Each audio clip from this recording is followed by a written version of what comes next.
Even though this was a war drama, I wonder what form of transportation all the characters used when they were back home. You think they all used Greyhound buses?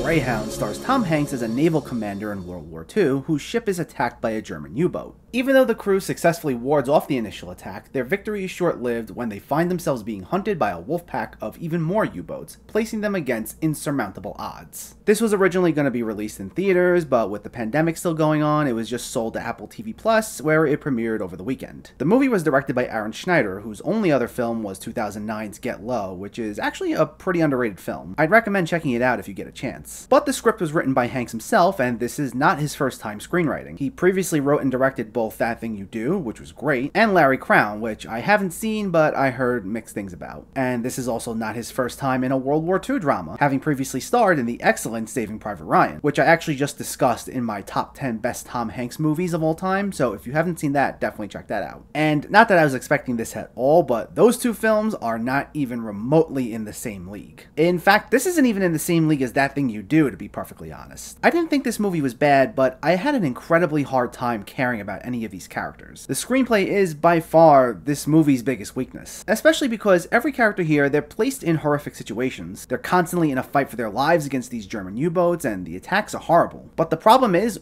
we don't learn anything about them. We know that Tom Hanks prays, and we know he has a love interest played by Elisabeth Shue, who we only see in one scene. And he briefly thinks about her a couple of times in the middle of the movie. And we know he's easygoing for a captain. The opening scene, he breaks up a fight between two members of his crew, and he neither scolds nor punishes them. And that's literally all we find out about not just him, but everyone else. These characters just exist. Stephen Graham is Tom Hanks' second in command, never learn a thing about him. The rest of the crew members? Nothing. Who's operating the enemy boats? They're like an afterthought. Everyone's about as one-dimensional as they can get. While the performances are good, Hanks especially, I never felt any emotional connection to anyone. And because of that, whenever there was a victory, I never got that sense of satisfaction. And when things weren't looking that good, I honestly couldn't care what happened to them. And that's because I don't know anything about them. That being said, it's not a totally joyless experience. It's only a 90-minute movie, and I'll say, for what it's worth, it moves fairly quickly. Once the initial attack kicks off, it's essentially a non-stop barrage of action scene after action scene after action scene. And they're fairly well done. They're about as intense as they can be for a movie with next to no character development. Not that I would call them incredibly unique. A lot of it is just ships constantly bombing each other, so everything's from afar. It's not like there's this up-close and personal one-on-one fight or anything, but they're enjoyable. The accompanying music was very high energy. It was actually done by Blake Neely, who's also done the score for the television series You, as well as all the CW Arrowverse shows. So that was cool. And the cinematography was great. Shelley Johnson, who also worked on Captain America: The First Avenger, made this nice to look at, but that's about the most credit I can give this movie. Films can be great on technical levels and have all good performances, but when the characters are paper thin, there's only so much to care about.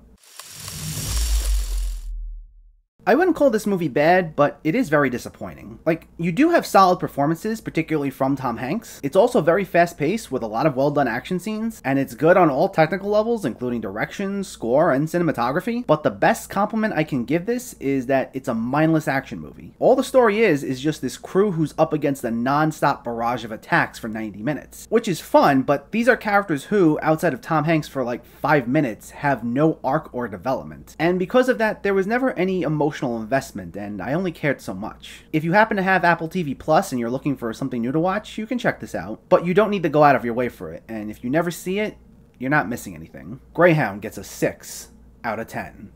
In the meantime, I should have the next part of my Christopher Nolan series out by the end of the week. I'll be talking about Memento, which I'm really looking forward to talking to, and I just spoke about Nolan's first movie, Following. So if you like Christopher Nolan's movies, definitely stay tuned because this should be a lot of fun. So let me know, did you see Greyhound, or are you planning to see it, and what were your thoughts? Did you like the action, and was that enough to make you like the movie as a whole? Let me know in the comments below. If you enjoyed this video, please like it and share it, and for more movie reviews and film discussion, please make sure to hit that subscribe button to stay updated. Thanks for watching, everyone. I'll catch you next time.